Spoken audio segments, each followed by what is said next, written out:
Hi, we're going to talk about collaborations, and collaborations, as we like to talk about it, are marketing steroids. And there's a lot of reasons that collaboration works. But what I want to talk about in this section is we're going to talk about different examples, and we're going to talk about what are some keys to think about as you're pulling these things off. So sometimes when we think of brand collaborations, a lot of different things can come to mind. But as the business owner, as the person who's pulling all of this together, you should think through what seems fun to you, what could be experiential for your audience, what could expand your audience, put you in front of new people, what could be easy for you to pull off. You might want to consider as you're brainstorming what are things that you could pull off online, what could you do digitally, what things are creative or unexpected or would surprise your audience or delight them with something they didn't see coming. Um, what could you do that are things that are offline that give a very tangible, three-dimensional, real-life experience? And then what's something that's going to elevate your brand? Is going to make your brand feel like it's more valuable, more expensive. It's going to attract people to your brand. So here's a couple of examples, some that we've found, some that we've participated in that you can help spark some different ideas. So one of the first ones is Ford and Tinder collaborated, and while folks were in a certain area and they were swiping through Tinder, this would pop up in front of them, this sort of middle section that was all about would you be willing to right now go on a blind date in a Ford Mustang? And so something unexpected, something fun, something that gets people out into the world, but then also gives both of those companies really good content. So you might think through for your business, what is something that's very unexpected, maybe out of the ordinary? Someone who could you collaborate with that's entirely different, way out of left field? Because it's going to surprise your customers. Somebody else's customers are going to get to experience your brand in a brand new light. The other example is one that we did, and this was an event that we had at our studio in the fall of 2016. We put on what we called a fall jamboree, and so there was a folk duo who was traveling through, and they came and wanted to do a concert in our space. And so we turned it into a collaborative event. We had Mike Kondo of Ohio Chocolate. He's also a Diamond member. He made what did he do? He did like a bourbon infused marshmallows that he made, and then he made s'mores using his chocolate. And he was torching the s'mores in front of people. Derek Reno of the Reno Reserve was making insane cocktails. And then Mick from One Line Coffee was there, and he was making these coffee drinks for people.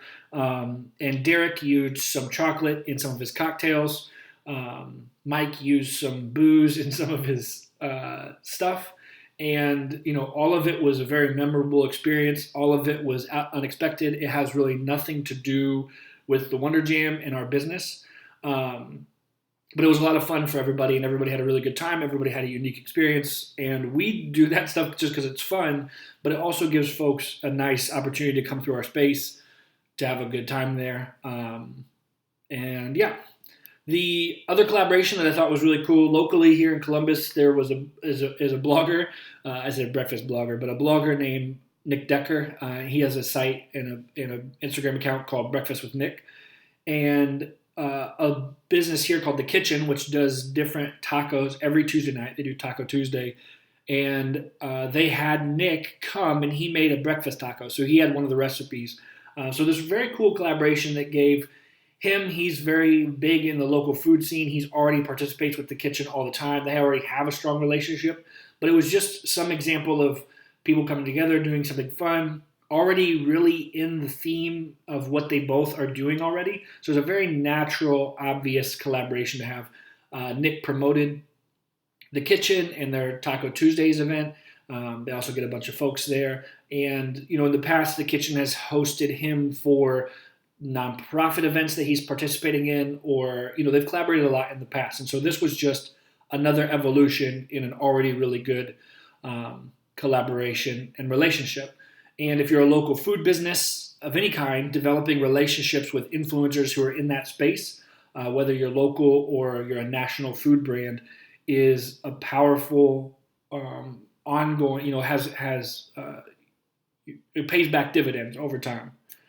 Another one, we have good friends of ours, Simi Bodic and Paige Schmidt are both health coaches, and they came together and collaborated, and they actually created a program. They have the Finally Free program, which they put together, and they recorded a bunch of videos, and they have a whole community, that's a Finally Free community that they pour into and invest in, and they actually created a product together, and they sell that product, and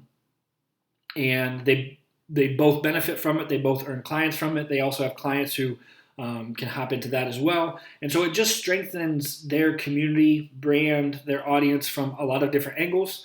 And a couple of times a year, they open the Finally Free program up for purchases. So it gives them a new opportunity to talk about something different than what they're normally talking about. And it's just overall a very strong, easy to jump into program for both of them.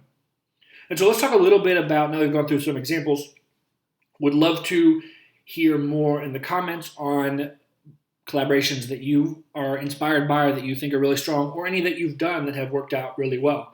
So we're going to talk about some of the things that I see being key to executing really strong collaboration. So the first one is being really clear on what you want to get out of it, and being clear with others and getting clear about what they want out of it. Do you want exposure? Do you want to strengthen your brand so that people just feel better about you?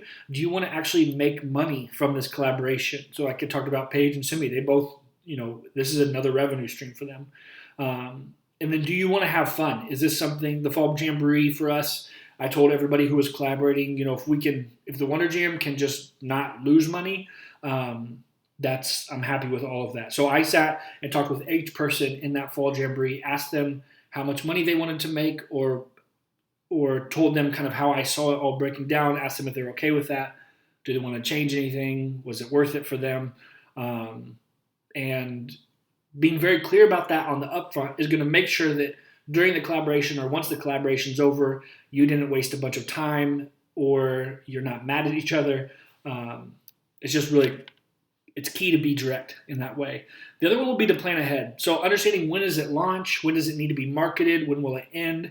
How many times are each of you going to post about it, or send it to your email list, or run TV ads for it? What is that collaboration going to look like? And that stuff should all be agreed upon beforehand.